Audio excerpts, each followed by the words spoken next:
Hello everyone, wonderful morning, wonderful afternoon and wonderful evening. So I am Hijafi Lansing Wali. I am a student of Rehan School, Kurungi campus. I am reading class 7. My class name is the Future Navigators. So today we have the very honorable and grateful guest whose name is Manoj Yogawala. So welcome to our new guest. Hello sir. Hello, namaste. How are you? I am good and you? I'm also very much great. Okay so sir पहले तो आप अपना छोटा सा introduction करवा दें ताकि जो आपको नहीं जानते वो भी आपको अच्छे तरीके से जान सके। Uh, this interview is English or Urdu? Urdu. बस उर्दू ठीक है चलिए। ओके, नमस्ते एवरीवन। मेरा नाम मनोज तेजा माहेश्वरी है और मुझे मनोज योगावाला का भी नाम दिया गया है। और मैं जो है लियारी में रहता हूँ। मेरा जो ताल्लुक है वो लियारी से है।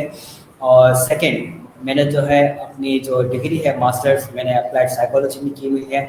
और उसके साथ साथ मेरे काफ़ी मुख्तलिफ कोर्सेज भी किए हुए हैं, जो सर्टिफिकेशन कोर्सेज होते हैं तो वो भी किए हुए हैं। इसके अलावा मैंने जो अपना करियर है मुस्तकबिल है वो एज अ टीचर और पब्लिक स्पीकर, ट्रेनर, राइटर और साथ ऑल्टरनेटिव मेडिसिन प्रैक्टिशनर। और इसके अलावा जब मैं मास्टर्स कर रहा था तो उसके दौरान मैंने जो है अपना काम जो है एज अ साइकोलॉजिस्ट और रिसर्चर काम करना शुरू कर दिया था।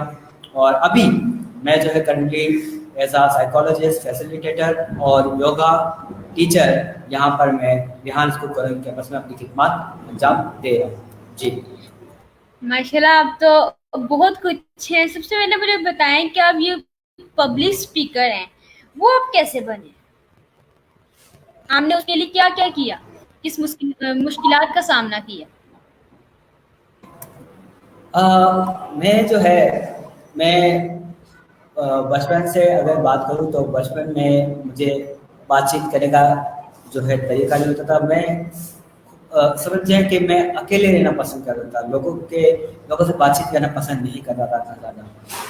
लेकिन फिर ऐसे ऐसे तकरीबन ये बात है हमारी 2009 के 2009 या हाँ शायद 2009 के। तो 2009 में जो है मैं उस वक्त काफ़ी छोटा था। तो मैं एक प्रोग्राम में गया था। तो प्रोग्राम एक हुआ था जिसका नाम था मोटिवेशन स्किल्स। तो उस कॉन्फ्रेंस प्रोग्राम में गया। उस प्रोग्राम में जो है एक स्पीकर थे, ठीक है। उस स्पीकर ने जो लेक्चर दिया था मोटिवेशन स्किल्स के ऊपर।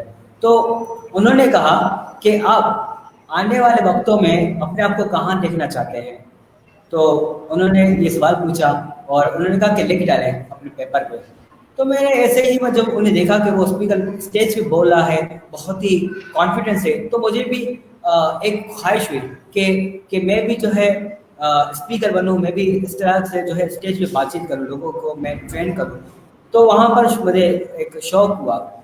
और उसके बाद फिर मैंने उस पर लिख दिया कि मुझे आने वाले 5 सालों में मैं उन्हें मतलब कहा लिखा था कि आने वाले वक्तों में मैं आपको मैं खुद को अपनी जगह या आपकी जगह पे देखना चाहता हूँ। तो वो मैंने लिख दिया। और लिखने के बाद वो उन्होंने फिर जितने भी पार्टिसिपेंट थे उन सभी को बुलाया कि बारी बारी पार्टिसिपेंट आए और अपने अपने बारे में बताया कि आपने कौन सा गोल लिखा है अपना आने वाले 5 सालों में। तो उसमें लिखा हुआ मैंने जब मेरी बारी आई तो मैंने लिखा हुआ था कि मैं आने वाले वक्तों में जो है मैं खुद को एज अ पब्लिक स्पीकर और आप मुझे अपनी जगह यानी मैं आपको अपनी जगह पे देखना चाहता हूँ। जैसे जिस वक्त आप स्टेज पे खड़े हो ना, तो मैं इस स्टेज पे देखना चाहता हूँ खुद को। तो उन्होंने कहा बेटा आप तो आ चुके स्टेज पे और आज आपका पहला दिन है, तो आज से ही शुरुआत आपकी हो चुकी है। तो उन्होंने मुझे जो है मोटिवेट किया उस वक्त। और फिर जो है वहाँ से फिर मैंने उनसे पूछा, उनसे गाइडलाइन दी कि किस तरीके से जो है स्पीकर बनाना चाहता है। तो उन्होंने मुझे टिप्स दी थी। वो टिप्स मैं आपको भी देना पसंद करूँगा और हमारे जो व्यूवर्स हैं उनको भी देना पसंद करूँगा। और वो टिप्स ये है कि उन्होंने कहा कि आप सबसे पहले किताबें पढ़ें, ठीक है। किताबें पढ़ें, नॉलेज हासिल करें। जिस चीज़ पे आप बोलना चाहते हैं पहले उनकी नॉलेज होनी चाहिए आपको, और उसकी किताबें पढ़ें आप। सेकंड सेकंड फिर आप प्रैक्टिस करें, ठीक है। आप अपनी वॉइस जो है वो रिकॉर्ड करें, आप किस तरीके से बोलते हैं, अपनी वीडियो रिकॉर्ड करें। या अगर वीडियो रिकॉर्ड, उस वक्त तो वीडियो नहीं थी, तो क्योंकि मोबाइल यानी 2008 तकरीबन 2009-10 की बात है, उस वक्त मोबाइल नहीं थे और मेरे पास भी मोबाइल नहीं होता था, ये जो स्मार्टफोन है।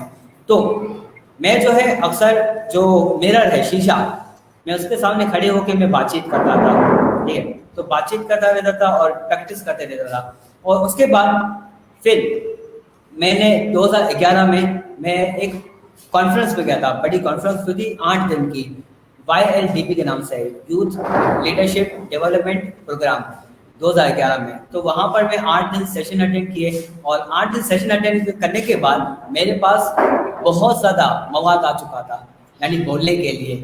तो मैंने जो है अपने दोस्तों के साथ अपने दोस्तों को इकट्ठा किया और उनसे ये बातचीत करते रहता था। यानी शुरुआत मैंने अपने दोस्तों से की, ठीक है, दोस्तों को ट्रेन किया।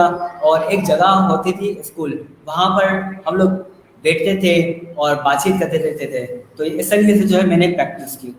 और उसके बाद फिर मुझे जहाँ पर जो पब्लिक, जो मैंने कहा था 2008 में, या 2008 में मोटिवेशन स्किल्स के ऊपर सेशन हुआ था, वहाँ पर मेरा पहला लेक्चर हुआ वहीं पर ही, उस स्टेज के पास ही।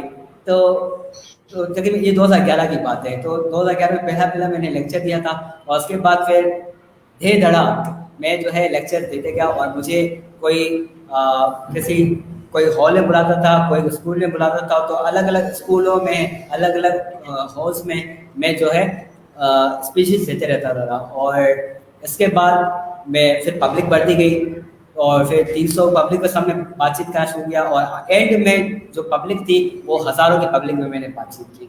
तो ये इस तरीके से जो है मैंने अपना कॉन्फिडेंट और ये जो चीज़ें हैं पब्लिक स्पीकिंग की, ये मैंने डेवलप किया। जी माशाल्लाह, आपको तो बहुत अच्छा लगा होगा कि आपको इतना मोटिवेट किया गया और आप पब्लिक स्पीकर भी बन गए। अच्छा, तो मेरा आपसे दूसरा सवाल ये है कि आपके नाम के आगे योगा वाला लगा है, ये इसके बाद इससे बात आती है कि आप योगा करवाते हैं।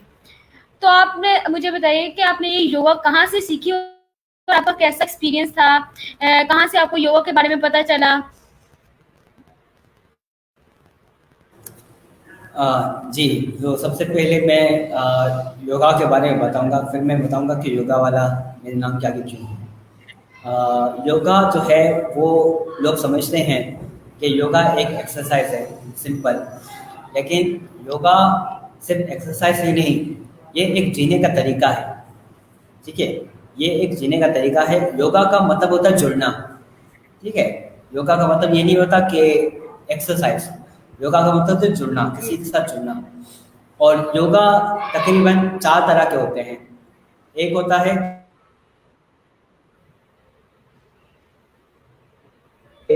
हम, इस कर्म का मतलब एक्शन, यानी हम एक्शन के जरिए किसी की मदद करके जो है हम उसके साथ जुड़ते हैं, ठीक है। यानी मैंने आपको जो है इंटरव्यू, मिसाल के लिए मैं इंटरव्यू में बैठा हूँ, तो आपके साथ क्या है, ये एक कनेक्शन बन रहा है। तो ये क्या है, ये इसे कहते हैं कर्म योगा।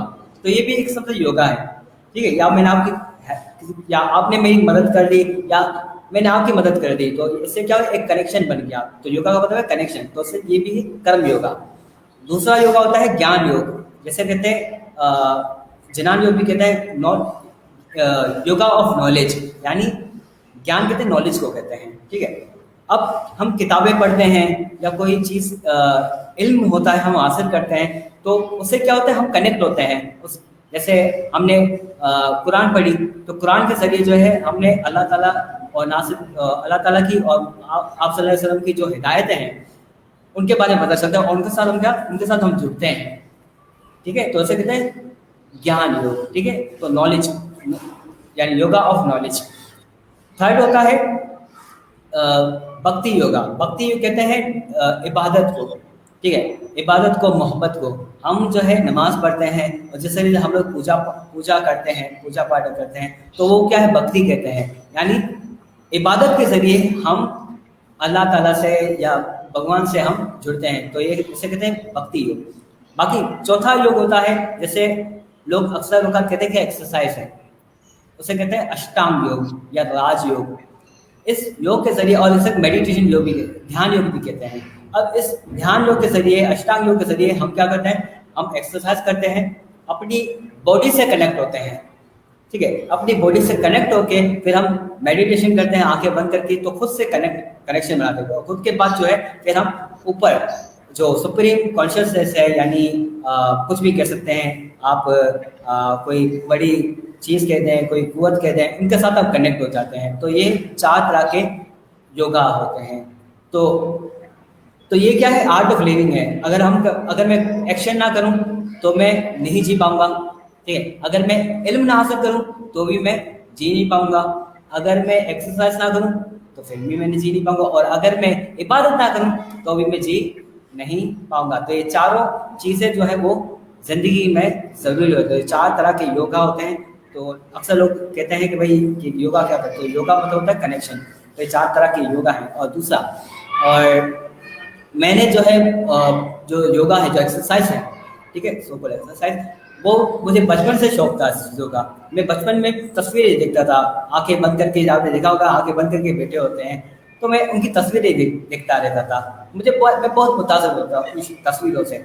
तो फिर मैं प्रैक्टिस करता था और मैं टीवी देखता था। टीवी पे दूरदर्शन चैनल आता था, तो चैनल पे मैं देखता रहता था। एक दाढ़ी वाले बाबा आते थे, तो दाढ़ी वाले बाबा जो एक्सरसाइज करा रहे थे। तो मेरे घर वाले कहते थे, ये दाढ़ी वाले बाबा को देख रहे हो, आप ही दाढ़ी वाले बाबा बन जाओगे, छोड़ो उसको। तो मैंने कहा नहीं, मैं करूँगा। तो फिर मैं करता रहता था। मेरे घर वाले मुझे क्रिटिसाइज करते थे, बुरा भला कहते थे कि क्या है आप कर रहे हो, पागलों वाली हरकतें कर रहे हो। तो मैं फिर भी करता रहता था। और फिर जब कोरोना का टाइम आया, कोरोना के टाइम पे जो है, मैं उस वक्त मेरी पूरी फैमिली कोविड पॉजिटिव हो चुकी थी। सिर्फ मैं और मेरा भतीजा वो नेगेटिव थे। क्यों? क्योंकि जो है हम योगा करते थे, प्रैक्टिस करते थे ये चीज़ें वगैरह। तो उस वजह से जो है हमें जो कोविड है वो छू के चले गया। हमें भी हुआ, इस बात नहीं है, लेकिन छू के चले गया। हमें असर नहीं हुआ इतना ज़्यादा। हमें छींकें आती थी थोड़ी थोड़ी, लेकिन ज़्यादा हमें इफ़ेक्ट नहीं हुआ। बाकी मेरी पूरी फैमिली को जो है वो इफ़ेक्ट हुआ था। इसके बाद फिर जब मैं साइकोलॉजी की स्टडी कर रहा था, तो मैं हॉस्पिटल में प्रैक्टिस करवाता था ये योगा। तो फिर मैंने सोचा कि ये योगा के इतने ज़्यादा जो है फ़ायदे होते हैं, बेनिफिट्स होते हैं। मुझे कोविड नहीं हुआ, मेरे भतीजे को भी कोविड नहीं हुआ। तो अगर ये चीज़ मैं दूसरों को सिखा दूँ तो हर कोई सेहतमंद रहेगा और तरोताज़ा रहेगा और परेशानियों से आज़ाद रहेगा। तो इस वजह से मैंने जो है अपना ये मिशन बना लिया। और ये आगे मेरे नाम के मनोज योगा वाला इसी वजह से है कि मेरा मिशन है, मेरा मकसद है कि मैं पूरी दुनिया में लोगों को योगा के बारे में बताऊं और सिखाऊं, ताकि वो जिस्मानी तौर पे, ज़हनी तौर पे, जज्बाती तौर पे और रूहानी तौर पे फिट रहें और आज़ाद रहें और खुश रहें। तो ये मेरा मकसद है। इसी वजह से मैंने जो है अपने नाम के आगे योगा वाला लगाया हुआ है। जी माशाल्लाह, योग के तो बहुत ज़्यादा फ़वाइद है। इंसान बीमारियों से बच सकता है। जो लोग बड़े बूढ़े होते हैं वो भी ज़्यादा 35 साल के होते हैं, वो 20 साल के लगने लगते हैं। शायद ऐसा होता है योगा से। ओके, तो अब मेरा आपसे सवाल है कि आप अपनी अब थोड़ी सी हमें लाइफ जर्नी के बारे में बता दें। कोई जो आपके अच्छा लम्हात हो आपके पास, हमारे साथ वो शेयर करें।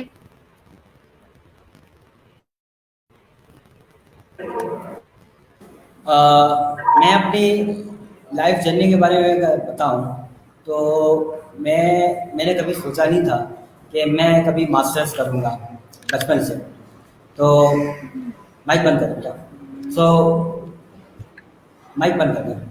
तो मैंने जो है अपनी लाइफ जर्नी, जब मुझे पता नहीं होता था कि मैं पढ़ूंगा आगे नहीं पढ़ूंगा, कोई उम्मीद नहीं थी मुझे। लेकिन मुझे आज भी याद है कि मैं नर्सरी से लेकर 7th क्लास तक मैंने जैसे मतलब 6th क्लास तक मैं जैसे जैसे पढ़ा। 7th क्लास में फिर जब मैं आया तो 7th क्लास में मेरी कॉपियाँ खाली होती थी। तो मेरी जब कॉपियाँ खाली होती थी तो मैं टेस्ट वगैरह कुछ याद भी नहीं वो जाहिर बात है, जब कॉपियाँ खाली तो मैं याद क्या करूँ, मैं क्या स्टडी करूँ। तो इस तरीके से जो है मैं 7वीं क्लास गुजारी और 7वीं क्लास में फेल हो गया। 7वीं क्लास में फेल होने के बाद फिर मैं दूसरे स्कूल में शिफ्ट हुआ। दूसरे स्कूल में मुझे 8th क्लास में एडमिशन मिला मुझे, और 8th क्लास में एडमिशन मिलने के बाद फिर वहाँ पर दोबारा कॉपियाँ खाली, और कॉपियाँ खाली तो फिर तो टेस्ट वगैरह नहीं याद यानी नहीं पूरे होते थे। तो फिर मैं 8th क्लास में फेल हुआ। उसके बाद फिर मैं दोबारा जो पुरानी स्कूल में जब जहाँ पढ़ता था वहाँ पर दोबारा मैडम ने मुझे बुलाया और मुझे 9th क्लास में एडमिशन दिया उन्होंने। 7th क्लास में फेल हो गए, 8th क्लास में जंप, 8th क्लास में फेल हो गए, 9th क्लास में जंप। अब 9th क्लास में जंप होने के बाद जो है अब यहाँ पर थोड़े मेरे अंदर एक हिम्मत आ गई। मैंने 2 हफ्ते मैंने स्कूल के बंक किए यानी उल्टे मारे। स्कूल जाता तो था लेकिन मैं स्कूल नहीं जाता था, मैं कहीं गेम खेलने चले जाता था मैं। तो फिर मैं 2 हफ्ते ऐसे ही मैं रहा, गेम खेलते रहता था 2 हफ्ते तक। 2 हफ्ते के बाद फिर 2 हफ्ते बाद मेरे दोस्त मेरे घर पे आया और उन्होंने बताया कि आंटी ने मम्मी को कि आंटी ये सर मनोज नहीं, सॉरी, मैंने कहा कि मनोज भाई नहीं आ रहे, क्या क्या वजह है। तो फिर मेरे घर वालों ने पकड़ लिया मुझे और फिर जो है मेरी सही की धुलाई की। और फिर मैंने कभी सोचा नहीं था कि मैं कभी जो है आगे इतना मैं पढ़ूंगा। बहरहाल और करते करते मुझे उम्मीद नहीं थी कि मैं आगे यूनिवर्सिटी पढ़ूंगा। तो मेरी सबसे बेस्ट जो ज़िंदगी रही है, लाइफ रही है, जो मोमेंट रहा है वो यूनिवर्सिटी का रहा है मेरा।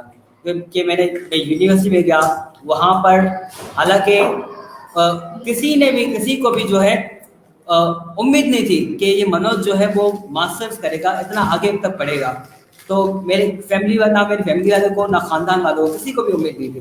तो मैंने जब मास्टर्स का लिया उसके बाद फिर जो है मुझे एक कहते हैं कॉन्वोकेशन का पता नहीं होगा शायद आपको, एक प्रोग्राम होता है जिसमें स्टूडेंट्स को कोट पहना जाता है और ऊपर जो है टोपी पहना जाती है, ठीक है, ऊपर टोपी पहना जाता है। तो वहाँ पर कॉन्वोकेशन हुआ था और मेरी वालदा और मेरे फादर थे, मेरे पापा दोनों जो है मेरे साथ चले थे डिग्री लेने के लिए। और मेरे वालिद साहब बहुत खुश हुए थे और मेरी वालदा भी बहुत खुश हुई थी उस मोमेंट की वजह से। और पूरे ख़ानदान में जो है एक खुशी का माहौल हुआ था कि हमारे बच्चे ने जो है वो मास्टर्स किया हुआ है, यानी 16 क्लासेस जमातें पढ़ ली और आज जो है हम लोग डिग्री लेने जा रहे हैं। तो ये मेरे लिए मेरी ज़िंदगी का सबसे बड़ा और बेहतरीन मोमेंट था कि मैं स्टेज पे खड़ा हुआ था और डिग्री ले रहा था, मेरे मम्मी पापा भी मेरे साथ थे।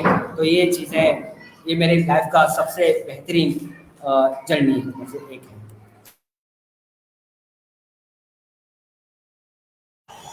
ज़बरदस्त। और आप हमें अब ये बताएं कि आप इधर आए हैं रेहान स्कूल में, तो आपको रेहान स्कूल में आके कैसा लग रहा है? इधर के बच्चे, आप इधर योगा सिखाते हैं, तो कैसा आपको लगता है कि आप रेहान स्कूल में आए हैं, इनको योगा सिखा रहे हैं, वो भी आप बहुत कुछ डायरेक्ट समझाते हैं, बहुत कुछ और भी काम करते हैं रेहान स्कूल में आके, तो आपको कैसा लगता है?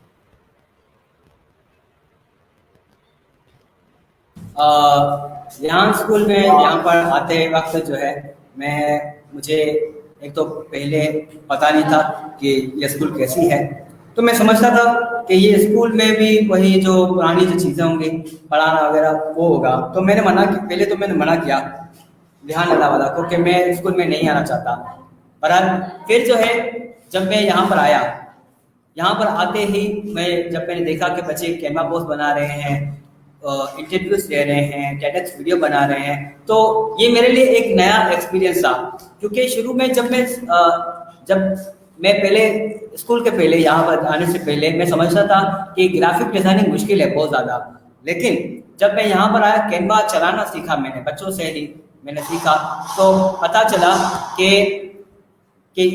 ग्राफिक डिजाइनिंग करना बहुत ही आसान है। क्योंकि जब बच्चे कर रहे हैं तो मैं भी कर सकता हूँ। उसके बाद फिर इंटरव्यूज लेना किस तरीके से लेते हैं, जैसे आज हम स्ट्रीम यार्ड में जो है इंटरव्यू ले रहे हैं लाइव, तो ये भी मैंने जो है यहाँ से सीखा। और टेडक्स वीडियो के बारे में मैंने काफ़ी ज़्यादा मैंने सुना था और मैं देखता भी था, लेकिन यहाँ पर आते ही मुझे और मज़ीद गाइडलाइन मिली और मैं जो है डेली एक TEDx देखता हूँ और बच्चों को भी दिखवा, यानी हम सब मिलके देखते हैं और फिर मैं और मेरे साथ जो है कैप्टन जान साहब या दूसरे जो जो हमारे यहाँ पे फैसिलिटेटर हैं वो सब मिलके जो है उसे एक्सप्लेन करते हैं। फिर उस पे जो है हम रिव्यू बनाते हैं कि हमने आज क्या क्या सीखा। तो इसके अलावा जो है योगा योगा मुझे कम पता नहीं था कि यहाँ पर जो है योगा, मैं तो बस यहाँ पर सिर्फ मुझे यहाँ पर एज अ फैसिलिटेटर और टीचर हायर किया गया है, लेकिन फिर बाद में पता चला कि मुझे यहाँ पर एज अ योगा टीचर जो है यहाँ पर हायर किया गया है। तो मैं यहाँ पर योगा करवाता हूँ तो मुझे बहुत मज़ा आता है। वजह इसलिए क्योंकि मैं खुद योगा को पसंद करता हूँ पर्सनली, और मैं चाहता हूँ, मेरा मिशन भी, मैंने कहा ना कि मेरा मिशन है कि मैं योगा के बारे में लोगों को बताऊं। तो यहाँ पर समझा कि मुझे एक ऐसा प्लेटफॉर्म मिला है जहाँ पर ना सिर्फ मैं खुद योगा करता हूँ बल्कि दूसरों को भी सिखाता हूँ, और इंशाल्लाह आगे भी मैं दूसरों को सिखाऊंगा। जी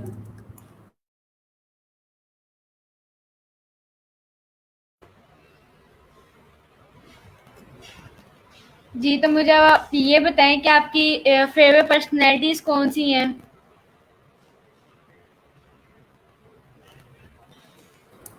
फेवरेट पर्सनालिटीज तो मेरी बहुत ज़्यादा है। अगर मैं गिनती करूँ ना तो ख़त्म नहीं होगी फेवरेट पर्सनालिटी।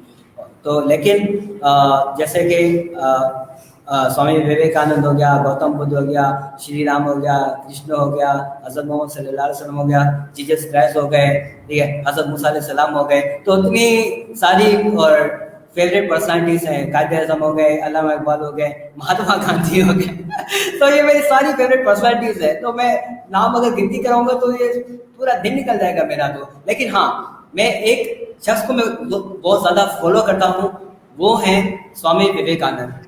उनको मैं बहुत ज़्यादा फॉलो करता हूँ। अच्छा, क्योंकि वो एक ही शख्स है, वो जो है एक योगी भी हैं, यानी अभी तो नहीं है, वो तकरीबन 19वीं सदी में थे, योगी भी थे और टीचर भी थे, साथ साथ फिलोसोफर भी थे, राइटर भी थे, स्पीकर भी थे, और साथ साथ जो है वो भजन वगैरह यानी गाते भी थे, बहुत कुछ थे, ठीक, और एक एजुकेशनिस्ट भी थे। तो सारी की सारी चीज़ें जो है वो मैं भी करते रहता हूँ। बहरहाल मैं तो नहीं कहता कि मैं स्वामी विवेकानंद जैसा हूँ या उनके, बहरहाल वो बड़ी पर्सनालिटी है, लेकिन मैं उनकी तरह जो है मैं जो उनके जो चीज़ें हैं मैंने फॉलो करता हूँ बहुत ज़्यादा। जी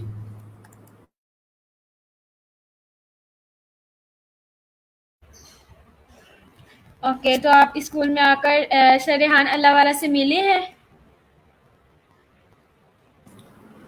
सर रेहान अल्लाहवाला से मैं 2012 में मिला था मैं 2012 में एक कॉन्फ्रेंस में गया हुआ था। उस कॉन्फ्रेंस में यहाँ मिला तो नहीं था, उस कॉन्फ्रेंस में मुझे पता चला, और वो उस वक्त जो है सर रेहान अल्लाहवाला ऑनलाइन स्काइप के जरिए जो है सिंगापुर से वहाँ पर उस प्रोग्राम में ऑनलाइन आए थे।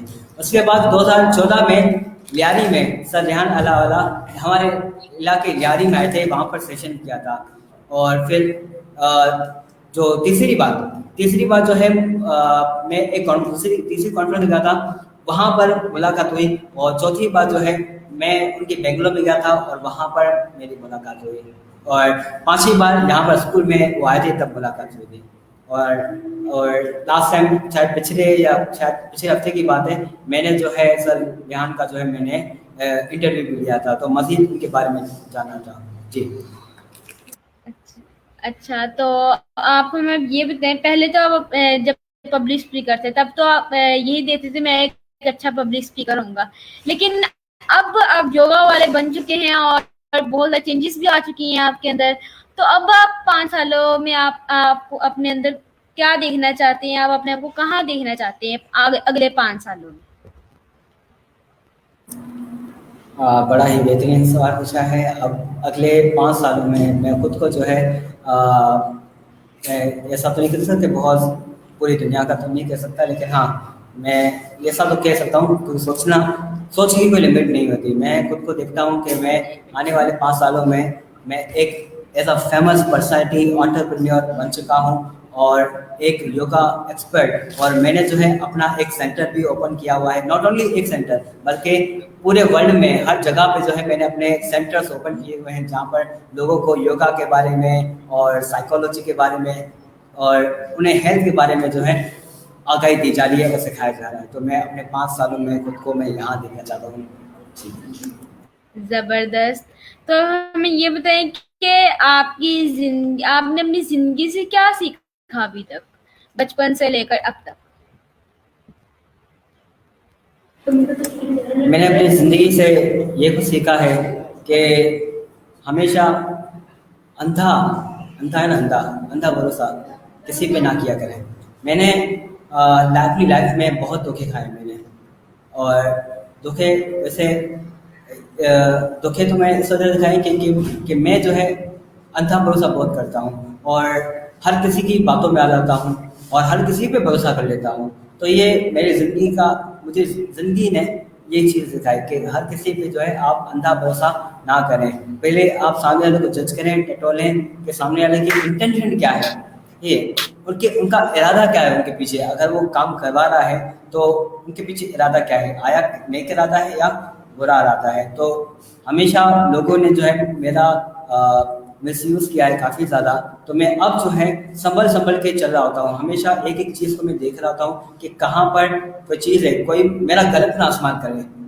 हाँ, अगर कोई अपने लिए और अच्छाई के लिए इस्तेमाल करता है तो वहाँ पर मैं हाजिर रहता हूँ वहाँ पर। लेकिन अगर कोई बुरी नीयत से जो है कोई आया है तो मैं उससे मैं दूर रहता हूँ। तो हमेशा अपनी लाइफ में जो है किसी पे इतना जल्दी अंधा भरोसा ना किया करें और हर किसी की हेल्प किया करें। और दुनिया में बहुत ज़्यादा तकलीफ़ें हैं, परेशानियाँ हैं, और अब हम लोग जहाँ पर मैंने भी काफ़ी ज़्यादा जो है तकलीफ़ें देखी हैं, परेशानियाँ देखी हैं, और मुझे भी कोई हेल्प करने वाला इतना नहीं होता था। लेकिन थैंक्स कि मेरे कुछ ऐसे उस्ताद थे जिन्होंने मुझे सपोर्ट किया। तो फिर मैंने अपनी लाइफ से ये सीखा कि हमेशा एक आप शम्मा बन के जाएं, ऐसी शम्मा बन के जाएं कि दूसरों को रोशन करें, दूसरों को भी रोशन करें। तो हमेशा एक शम्मा बन के चलें जो दूसरों को रोशन करे, दूसरों को आगाही दे और दूसरों की रहनुमाई करे।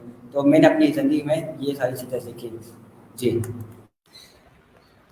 अच्छा, तो आप हमारे ऑडियंस को आप क्या एक एडवाइस देना चाहेंगे?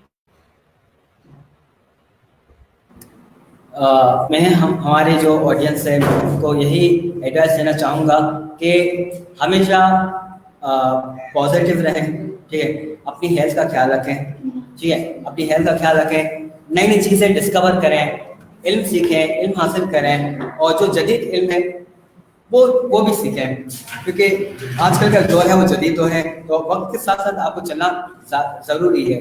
तो अच्छी चीज़ें अपनाएं, बुरी चीज़ों को आप साइड करें, नेगेटिव से दूर रहें, क्योंकि नेगेटिव से दूर रहेंगे तो आपकी ज़िंदगी अच्छी होगी और हमेशा पॉजिटिव रहेगी। तो पॉजिटिव चीज़ें अपनाएं, हेल्थ का ख्याल रखें, एक्सरसाइज को अपनाएं और अच्छी अच्छी चीज़ें जो है आप सीखें। तो अगर आप ये चीज़ें करेंगे, फॉलो करेंगे, तो इंशाल्लाह आप भी ज़रूर कामयाब होंगे।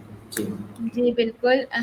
अच्छा, तो अब हम आपका बहुत ज़्यादा शुक्रिया अदा करते हैं कि आपने अपने इतने कीमती वक्त में से हमें वक्त दिया और हमें बहुत सारी नॉलेज दे दी जो हम नहीं भी जानते थे, हमें दे दी और हमारे व्यूवर्स को दे दी। योगा के बारे में बहुत सब बता दिया। आपका बहुत ज़्यादा शुक्रिया। और इसी के साथ हम अपने इंटरव्यू को ख़त्म करते हैं और थैंक यू सर मनोज, और मिलते हैं एक नए गेस्ट और इंटरव्यू के साथ। अल्लाह हाफिज़। इकट्ठे मिलकर नारे लगाते हैं, पाकिस्तान जिंदाबाद। जिंदाबाद।